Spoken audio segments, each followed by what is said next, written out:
की बात कर रही हूँ। और सबसे पहले हम सोने चांदी के साथ ही शुरुआत करेंगे। उसमें भी हम अगर चांदी की बात करें तो देखिए फिर से यहाँ पर हैवी सेलिंग कह सकते हैं, भारी गिरावट चांदी में देखने को मिल रही है। काफ़ी सारे लेवल्स यहाँ पर काम कर रहे हैं, लेकिन घरेलू बाजार में चांदी देखिए 2,35,100 के पास पहुँच गई है। करीब करीब 9,000 रुपये से ज़्यादा की गिरावट यहाँ पर हावी है। कॉमिक्स पर भाव $72 है, लेकिन कल हमने देखा था करीब $64 तक के भाव भी यहाँ पर चांदी में आते हुए नजर आए थे। 5% से ज्यादा की गिरावट, काफी बड़े एंड वाइल्ड मूव्स यहां पर चांदी में नजर आ रहे हैं, जो कि 29 जनवरी के हाई से चांदी लगभग इस साल बात करें तो फिर से 40% नीचे आ गई है। जितने हाईज और जितने रिटर्न यहां पर दिए हैं, सब कुछ इस साल के लिए वाइप आउट हो चुका है। 1980 के बाद चांदी में अब फिर से सबसे बड़ी गिरावट देखने को मिल रही है। यहां पर देखिए इस गिरावट के क्या कारण है, तो एक एक करके देखिए। ऐतिहासिक तेजी के बाद एक प्रॉफिट बुकिंग का भी दौर यहां पर चांदी में चल रहा है। अमेरिकी डॉलर लगातार मजबूत हो रहा है और बॉन्ड यील्ड्स में भी बढ़ोतरी यहां पर जारी है। जियोपॉलिटिकल टेंशन कम हो रहा है। आज ही देखिए यूएस और ईरान के बीच में एक बातचीत होने वाली है न्यूक्लियर डील को लेकर। आज अगर वो बातचीत होती है, क्या कुछ वहां से निकल कर आता है, इसका भी काफी इम्पैक्ट हमें देखने को मिल रहा है। उसकी वजह से सेफ हेवन की डिमांड अब कमजोर पड़ गई है और उसी की वजह से हम थोड़ा सा प्रेशर चांदी में देख रहे हैं। साथ ही टेक्निकल करेक्शन भी देखा गया। चीनी ट्रेडर्स वहां पर लूनार जो न्यू ईयर होने वाला है उसकी वजह से थोड़ी डिमांड कमजोर है और यहाँ पर सट्टेबाजी से तेजी और ज्यादा तेज होती हुई नजर आ रही है। केविन वॉश के फेड चेयरमैन बनने के बाद अब जो रेट कट की उम्मीदें थी वहां पर भी थोड़ी सी कमजोरी दिख रही है। अब देखना होगा किस तरह के यहाँ पर आगे निकल कर आते। तो काफी सारे फैक्टर्स यहाँ पर चांदी के लिए काम कर रहे हैं। सबसे पहले धर्मेश जी आपसे पूछना चाहूंगी, क्योंकि काफी वॉलेटाइल मूव्स चांदी में नजर आ रहे हैं। जितनी बड़ी रैली उतना बड़ा करेक्शन हम देख पा रहे हैं। इन लेवल्स पर आप क्या सलाह देंगे और आपको कौन से बड़े फैक्टर्स यहाँ पर दिख रहे हैं अब? देखिए, चांदी की जो गिरावट आई है, इनफैक्ट अगर आप देखिए तो पिछले हफ्ते भी तरुण ने कहा था कि स्टे अवे, मार्केट में कोई भी डायरेक्शन जा सकता है, और यही हुआ। मार्केट ने काफी बड़ा गोता लगाया था और देखिए ऑलमोस्ट एक लाख रुपए की गिरावट आपको देखने मिली चांदी में। जो ये गिरावट है, ये बहुत शार्प करेक्शन है। इसमें बायर्स भी फंसते हैं और सेलर्स भी फंसते हैं, क्योंकि दोनों साइड की वॉलेटिलिटी देखने मिल रही है। जो फंडामेंटल्स बायर्स है, मैं उन्हें सलाह दूंगा कि आप गिरावट पे बाय कर सकते हैं, पोजिशनल छोटा छोटा पोजिशन बिल्डअप कर सकते हैं।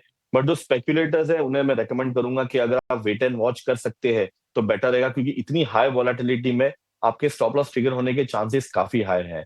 अगर आप टेक्निकली देखें तो मुझे लगता है कि ये काफी सपोर्ट पे है। काफी शार्प करेक्शन आ चुका है, प्राइस में एंटिसिपेशन हुआ था, तो यहाँ पे मार्केट एक बार संभल सकता है। प्लस अगर आप देखें तो और गिरावट डोमेस्टिक मार्केट में इसलिए आई क्योंकि रुपया भी ₹1 मजबूत हो चुका है। तो शॉर्ट मोमेंटम में मुझे लगता है कि जो 2,25,000 का जो स्तर है, मार्केट उसे बेस बनाएगा। और यहाँ से एक वीकेंड है तो मुझे लगता है कि एक बाइंग पोजीशन बन सकती है, क्योंकि कल 3-4 दिनों में काफी शार्प करेक्शन आया है, तो शॉर्ट कवरिंग आने की गुंजाइश है आज के सत्र में। तो मैं रेकमेंड करूंगा इंट्राडे प्रोस्पेक्टिव से अराउंड 2,40,000 से लेकर 2,45,000 तक के लेवल्स आपको इंट्राडे या 1 या 2 दिन के ट्रेडिंग सेशन में देखने मिल सकते हैं।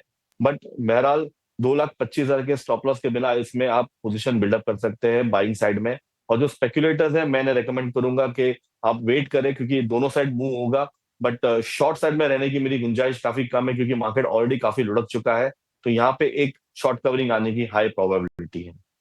बिल्कुल। तो धर्मेश जी की ये राय कि यहाँ पर थोड़ी शॉर्ट कवरिंग देखने के लिए मिल सकती है। 2,45,000 रुपए तक जो है चांदी फिर से जाती हुई नजर आ सकती है। तरुण जी आपके पास आते हुए मैं समझना चाहूंगी, एक दिन में देखिए अब तो चांदी में करीब 9,000 रुपए तक की गिरावट आज तो देखने के लिए मिल रही है। जनवरी का महीना था जहां चांदी ने रिकॉर्ड पर रिकॉर्ड बनाए, लेकिन अब पूरी तरीके से परिस्थिति जो है वो बदलती नजर आ रही है। ऐसे में क्या आप भी बाइंग साइड देख रहे हैं चांदी में? हाय, गुड मॉर्निंग। वेल, हमने लास्ट वीक भी कहा था कि मार्केट में साइडलाइन रहना चाहिए, एंड मार्केट के अंदर वाइल्ड मूव हो रहे हैं काफी। एंड अल्टीमेटली इस तरह के जो 20-20% के जो मूवमेंट 1 या 2 दिन के अंदर देखे जा रहे हैं, that is not the normal market condition. And आज देखिए अल्टीमेटली ईरान और यूएस की ओमान के अंदर मीटिंग है न्यूक्लियर प्रोग्राम को लेकर। अगर कुछ डेवलपमेंट पॉजिटिव साइड में होता है, पीसफुल डेवलपमेंट होता है, लाइक कि एक देखिए एक बात तो तय है कि सिंगल मीटिंग से सोल्यूशन निकलेगा नहीं। एंड अल्टीमेटली अगर ये भी ईगो होता है कि exactly further round of meetings रहेंगी एंड आज की मीटिंग से लगा कि दोनों सहमत है कुछ बात पर, कुछ बातों पर असहमति है, उसके लिए फिर से मिलना चाहेंगे, then will have a negative impact on the gold and silver prices. In case अगर वार्तालाप खारिज हो जाती है, कुछ सोल्यूशन नहीं निकलता है amicable and further round of meeting के लिए तैयार नहीं होता है इधर पार्टी, वेदर ट्रम्प और ईरान, देन मार्केट के अंदर इस प्रीमियम आएगा एंड गोल्ड सिल्वर को फिर से तेजी की तरफ लेकर जाएगा। एंड थर्ड पॉसिबिलिटी ये है कि यूएस अगर अटैक कर दे ईरान पर या ईरान कर दे यूएस पर, क्योंकि हमने देखा था इस वीक के स्टार्टिंग में ड्रोन अटैक के थ्रू जो यूएस का एयरक्राफ्ट कैरियर था यूएसएस इब्राहिम लिंकन, उसको खत्म करने की कोशिश की थी लेकिन वो हो नहीं पाया। सो कहीं ना कहीं दो चीजें हैं मार्केट के अंदर, और सबसे बड़ी आई जो रहेगी वो एग्जैक्टली आज के टॉक के आउटकम पर रहेगी। अगर ये पॉजिटिव डेवलपमेंट बताता है तो आज ऑलरेडी हमने देखा सिल्वर $64 के आसपास का लो लगाई, लास्ट जो लो था मंडे का 71 उसको काट कर दो, अभी 73.5 पे चल रहा है। बट मुझे ऐसा लगता है अभी पेन और बाकी है। अगर आज कुछ एमिकेबल सोल्यूशन निकला तो मे बी सिल्वर $60 से $55 भी डाउन साइड में दिखा दे। वहां पर हो सकता है कि एक बार ये जो गिरावट का सिलसिला है थमता हुआ नजर आए एंड प्राइसेस बॉटम आउट होते हुए नजर आए, क्योंकि long term fundamental story is very much intact, but the way prices are falling अभी ऐसा लगता है worst is not over in case of gold and silver. Gold भी आज 4650 का लो लगा के 4850 चल रहा है, बट ऐसा लगता है 5100 on upside and 4400 on down side, इस दायरे में मूवमेंट होना चाहिए। इन केस कुछ पॉजिटिव डेवलपमेंट होगा तो 4400 का जो रिसेंट लो लगाया था दैट माइट बी ब्रीज्ड एंड हो सकता है कि 4000 से 3800 गोल्ड डाउन साइड में आते हुए नजर आए। एंड अगर वहां पे प्राइस में स्टेबिलिटी आएगी तो दोज आर द लेवल्स यहाँ पर इन्वेस्टर को बाय कर कर चलना चाहिए। मैं भी सेलिंग की सलाह नहीं दूंगा, बट अल्टीमेटली मार्केट का सेंटीमेंट इतना है और ऑलरेडी हाई से काफी ज्यादा प्राइस ऑफ हो चुके हैं। One should wait this sentiment to get neutral and afterwards जैसे ही स्टेबिलिटी आती है, बेस फॉर्मेशन होता है, one should look to buy. ठीक है, काफ़ी सारे फैक्टर्स भी यहाँ पर काम कर रहे हैं और काफ़ी इम्पॉर्टेंट हो रही है आज की यूएस और ईरान की मीटिंग। वहाँ से जो भी आउटकम निकल कर आता है उसका काफ़ी इम्पैक्ट प्रेशियस मेटल्स पर देखने को मिलेगा।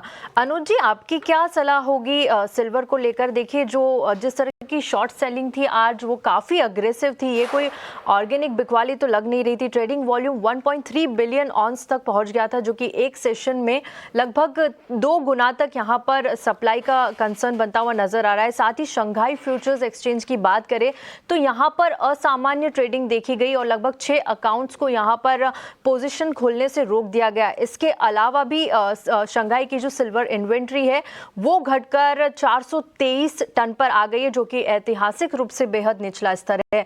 आप कौन से लेवल सब चांदी के लिए यहाँ पर देख रहे हैं और कौन से फैक्टर्स आगे जाके काम करेंगे? निवेशकों को इस वक्त क्या सलाह होगी? दूर रहना चाहिए या फिर जो भी निचला स्तर आता है वहां पे खरीदारी की सलाह रहेगी? जी गुड मॉर्निंग सभी पैनलिस्ट को भी। और हमने देखा है कि लास्ट 2 दिन के अंदर में शार्प सेल ऑफ आया था, अनएक्सपेक्टेड है। ऑलमोस्ट $92 से आज 63 का एक $64 का एक लो टच किया था। एशियन मार्केट्स खुले थे, एक शार्प सेल ऑफ था, कल का एक्सटेंडेड फॉल थी। लेकिन मॉर्निंग के अंदर में जो यूएस एम्बेसी का हमने देखा है कि वो लोग ने एक एडवाइजरी इशू किया है जो भी यूएस सिटीजन है ईरान में उनको इवैक्यूएट करने के लिए। वो देखते हुए हमने देखा कि फ्रेश एक जियोपॉलिटिकल टेंशंस ब्रू हो रही है मार्केट के अंदर में। there's a panic situation again, वापस लग रहा है कि इफ अगर the talks don't go through, जो यूएस ईरान के बीच में आज जो मीटिंग होने वाली है, अगर कुछ भी हुआ तो ओवर द वीकेंड कुछ भी अगर यूएस अगर ईरान के ऊपर में स्ट्राइक करता है तो हम देखते हैं कि जियोपॉलिटिकल टेंशन वापस फ्लेयर अप हो सकते हैं। सो सिल्वर के अंदर में स्विंग्स काफी वाइल्ड है। इंट्राडे के लिए I would recommend, I have no recommendation actually, एक बार अवॉइड करना चाहिए, थोड़ा स्टेबिलिटी आने दीजिए, क्योंकि मार्केट के अंदर में 2005 का मूवमेंट 15-15 मिनट में हो रहा है। तो stop losses can hit on both sides. जो लॉन्ग टर्म इन्वेस्टर है, the long term theme is continues to remain intact. जो इंडस्ट्रियल डिमांड है तो वो देखते हुए हम देखते हैं कि अगर कुछ भी वापस अगर सेलिंग प्रेशर आता है तो एक नीचे में $62 और उसके नीचे $56 का एक सपोर्ट दिख रहा है। ऊपर में रेजिस्टेंस रहेंगे आपके $82 और उसके ऊपर में $92 से $95। बिल्कुल, तो देखिए यहाँ पर स्टॉप लॉस आपने दिया है और उस पर ध्यान भी रखना है। अब ज़रा सोने की बात कर लेते हैं, सोने की देख लेते हैं कि आज क्या देखने के लिए मिल रही है बाजार में। तो देखिए एमसीएक्स पर सोना जो है अप्रैल वायदा में 1.51 मतलब 1,51,000 के नीचे पहुंच चुका है। सोने में करीब 1400 रुपए तक की जो गिरावट है वो आज देखने के लिए मिल रही है। कॉमेक्स पर सोना 4,830 डॉलर के पास पहुंचा हुआ है। यहाँ पर भी करीब 1% से ज्यादा की गिरावट जो है वो सोने में देखने के लिए मिल रही है। अब सवाल ये उठता है कि आखिर कौन कौन सी खबरों का असर जो है वो सोने पर होता हुआ नजर आया है। तो सबसे पहले देखिए अमेरिका में 2009 के बाद सबसे ज्यादा जॉब कटौती जो है वो देखने को मिल रही है।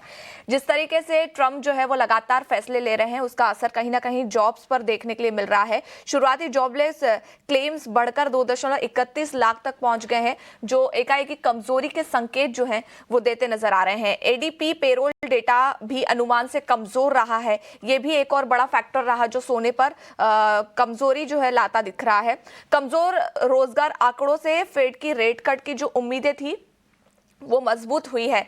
लेकिन आपको बता दें कि जिस तरीके से आज मॉनेटरी पॉलिसी सामने आई, हालांकि इंडिया में तो वहां पर कोई भी बदलाव नहीं आया है, लेकिन आने वाले वक्त में हो सकता है कि अमेरिका में फेड की तरफ से रेट कट हो जिसका असर गोल्ड पर देखने के लिए मिले। ब्याज दर कट की उम्मीद आमतौर पर देखिए सोने को जो है वो सपोर्ट देती है, लेकिन फिलहाल वैसी स्थिति तो देखने के लिए मिल नहीं रही है। अमेरिका ईरान के बीच जो कूटनीतिक समाधान है उसकी उम्मीदें हैं वो बढ़ती नजर आ रही हैं। आपको बता दें कि अमेरिका की तरफ से पहले बात रखने की बात कही गई है, लेकिन सैन्य को पीछे नहीं किया गया है, ये भी एक इंपॉर्टेंट फैक्टर है। सोने में इस हफ्ते लगातार दूसरे सप्ताह जो है वो गिरावट देखने के लिए मिल रही है, मतलब लगातार दूसरा ऐसा हफ्ता रहा है जहां सोना जो है वो कमजोरी के साथ ट्रेड करता हुआ नजर आ रहा है। तो आइए जरा इस पर अपने एक्सपर्ट की राय ले लेते हैं।